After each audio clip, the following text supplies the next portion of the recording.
नमस्कार मंडळी. भारतातील सण परंपरा या विविध प्रदेशातल्या निसर्गाशी किंवा झाडा फुलांशी संबंधित असल्याचे दिसून येते. गौरी गणपती असो, गुढीपाडवा असो, नवरात्र तसेच दसऱ्याच्या सणाला अनेक झाडांची पानं, फुलं देवाला अर्पण केली जातात. या पाना फुलांचं काय महत्त्व आहे आज आपण पाहणार आहोत, कारण या दिवशी जी अर्पण करण्याचे विशेष महत्त्व आहे.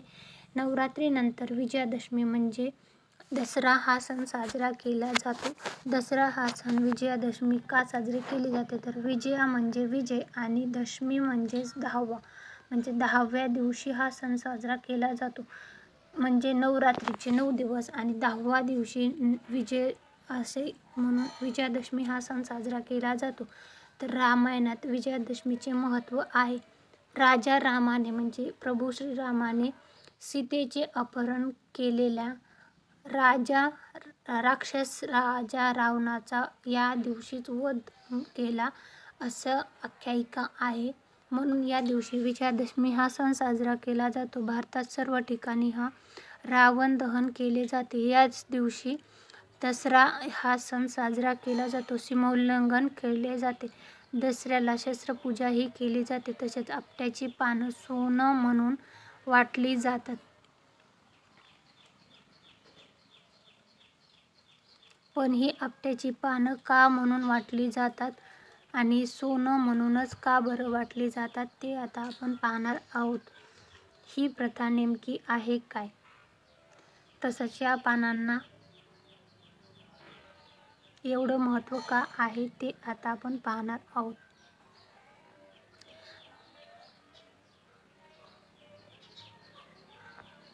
हिंदू धर्मात आपट्याची पानं एकमेकांना देण्याची प्रथा आहे. महाराष्ट्रात या दिवशी अनेक गावांमधल्या मंदिरांमध्ये आपट्याच्या फांद्याचा ढीग लागतो आणि त्यातूनच लोक फांद्या घेऊन एकमेकांना सोनं घ्या असं म्हणून जे आहे विजयादशमी सण साजरा करतात. सोनं लुटण्याची ही प्रथा महाराष्ट्रामध्ये खूप जास्त आहे. हे सोनं म्हणून वाटतात. गेल्या काही वर्षापासून आपट्याच्या पानाच्या आकाराचं सोनंही मार्केटमध्ये उपलब्ध झालेलं आहे. काही लोक आता ओरिजिनल सोनंही देण्याला प्राधान्य देतात. दसऱ्याला आपट्याची पानं सोनं म्हणून लुटण्याची प्रथा का आहे? दसऱ्याच्या दिवशी आपट्याची पानं सोनं लुटण्याविषयी काही कथा आहेत. रामायणाच्या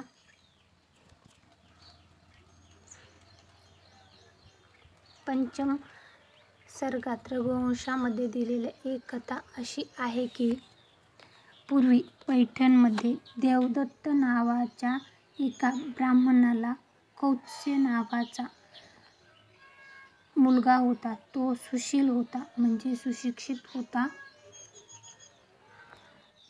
मौंजीबंधनानंतर तो बडोज नावाच्या शहरी वरतंतू ऋषीच्या घरी विद्यार्जनासाठी गेला, म्हणजे विद्या प्रदान करण्यासाठी गेला. काही काळानंतर कौत्स्य सर्व शस्त्रांमध्ये पारंगत झाला आणि गुरुला गुरुदक्षिणा देऊन त्याने त्याच्या ऋणातून कसे मुक्त व्हावे असा विचार तो करू लागला. गुरुचा निरोप घेताना त्याने अत्यंत कृतज्ञतापूर्वक त्यांचे आभार मानून आपल्या आवडीचा काही पदार्थ हवा असल्यास सांगावे, म्हणजे तो गुरुदक्षिणा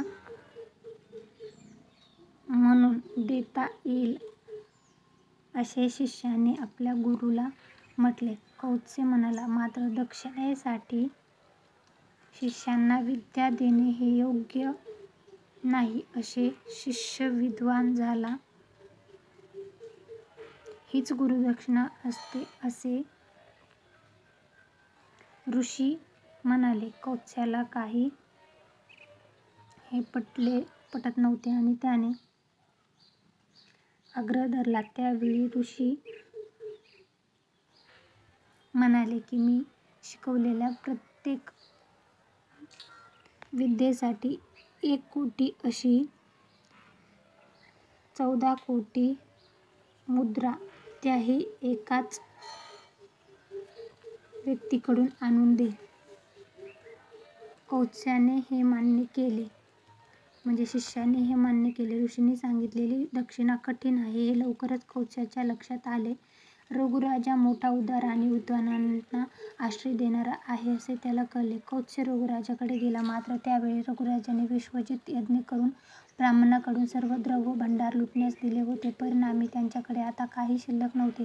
रघुराजाने कौत्स्याला त्याच्याकडे येण्याचे कारण विचारले. त्यावेळी कौत्स्याने त्याच्या आगमनाचं कारण सांगून त्याची इच्छा पूर्ण होणार नाही असे रघुराजाला म्हटले. रघुराजाने मात्र कौत्स्याला 14 कोटी मुद्रा तुला मी 3 दिवसात देतो असे आश्वासन दिले. पुढे रघुराजाने कौत्स्याला त्याच्या घरी ठेवून घेतले. यानंतर रघुराजाने थकबाकी वसूल करण्यासाठी इंद्राबरोबर लढण्याची तयारी केली. ही गोष्ट इंद्राला समजताच त्याने अयोध्या नगराबाहेर आपट्याच्या आणि शमीच्या झाडावर कुबेराकडून सुवर्णमुद्रांचा वर्षाव करविला.